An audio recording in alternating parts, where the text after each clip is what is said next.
اعوذ باللہ من الشیطان الرجیم، بسم اللہ الرحمن الرحیم۔ میں ہوں اختر علی شاہ۔ ہماری گفتگو کا آج کا موضوع ہے روحانیت کیا ہے۔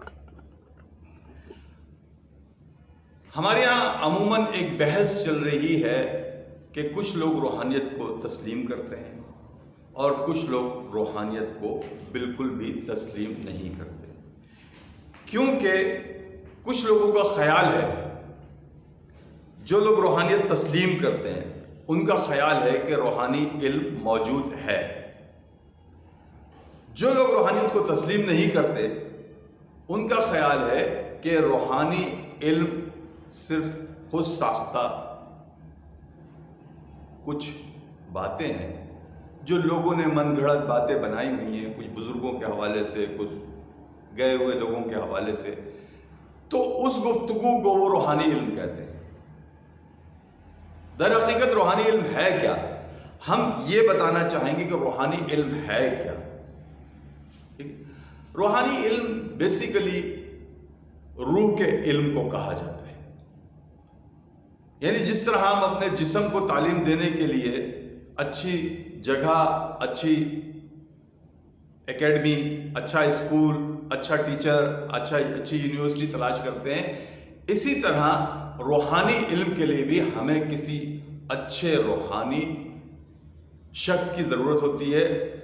جو شخص روحانی علم جانتا ہے اس کو ہم کہتے ہیں مرشد۔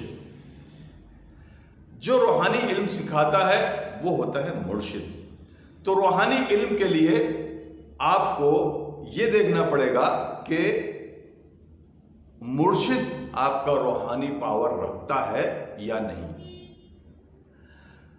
اب جو لوگ نہیں مانتے روحانیت کو، وہ کہتے ہیں جناب یہ ایک ایسا خود ساختہ علم ہے جس میں لوگوں نے رہبانیت سے اس کو منسلک کر دیا ہے۔ رہبانیت مسیحی مذہب میں جو فادر ہوتا ہے وہ شادی نہیں کرتا ہے اور وہ مطلب اپنی زندگی بغیر شادی کے گزارتا ہے، تو روحانی لوگ بھی اسی طرح سے کچھ اپنی زندگی گزارتے ہیں اور وہ جنگلوں میں چلے جاتے ہیں، اپنے گھر بار چھوڑ دیتے ہیں اور اللہ کو حاصل کرنے کے لیے جستجو کرتے ہیں، روحانی علم حاصل کرتے ہیں۔ تو اس کو کہتے ہیں کہ رہبانیت ہے۔ یعنی جو لوگ نہیں مان رہے ہیں روحانیت کو، وہ کہتے ہیں جناب یہ رہبانیت ہے اور یہ حرام ہے اسلام میں۔ رہبانیت یہ ہے کہ سوچ طے کر لیا جائے دل میں کہ بھائی ہم نے شادی کرنی نہیں ہے، دنیا داری کرنی ہی نہیں ہے، تو یہ تو ہو گئی رہبانیت۔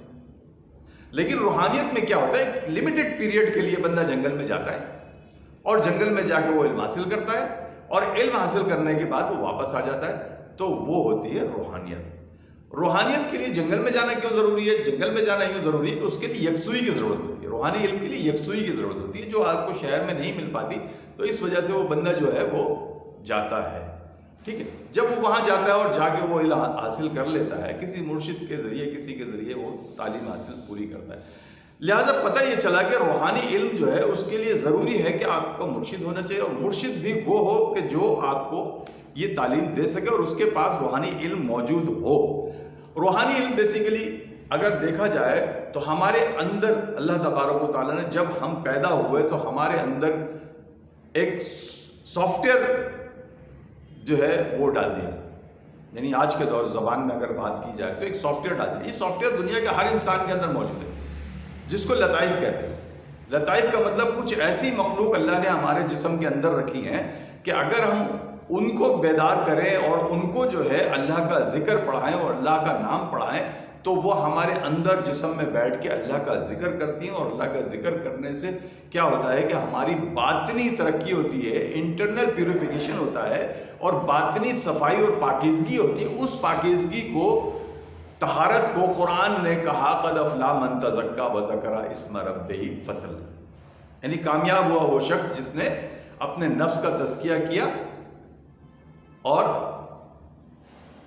اپنے نفس کا تزکیہ کیا اللہ کے اسم کے ذریعے، وہ شخص کامیاب ہے۔ وہ جو نفس کا تزکیہ کا علم ہے اس کو علم روحانیت کہتے ہیں۔ علم روحانیت کے ذریعے آپ اپنی اندر کی چیزوں کو بیدار کرتے ہیں، علم روحانیت کے ذریعے آپ اندر کی صفائی کرتے ہیں، علم روحانیت کے ذریعے، یعنی میں نے کہا نا کہ علم روحانیت وہ ہے جو اندر کا علم ہے آپ کے باطن کا علم ہے. ظاہر کا علم کتابوں میں موجود ہے اور باطن کا علم جو حضور پاک صلی اللہ علیہ وسلم سے سینہ بسینہ چلتا چلا آ رہا ہے اس علم کو کہا جائے گا روحانی علم.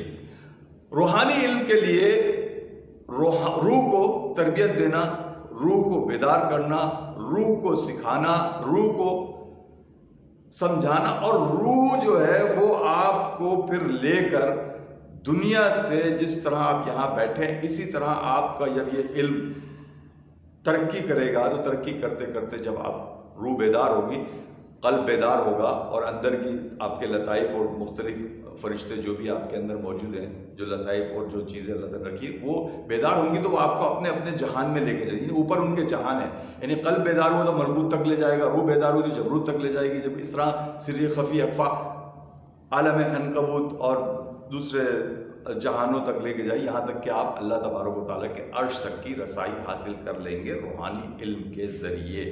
تو روحانی علم جو ہے وہ آپ کی روح کا علم ہے، روحانی علم آپ کے اندر کا علم ہے، روحانی علم آپ کے باطن کا علم ہے، روحانی علم آپ کے نفس کی صفائی کا علم ہے. تو گفتگو یہیں تک کمپلیٹ کرتے ہیں، انشاءاللہ مزید گفتگو کے لیے آگے کنٹینیو کریں گے. اللہ حافظ. ہو گیا بھائی.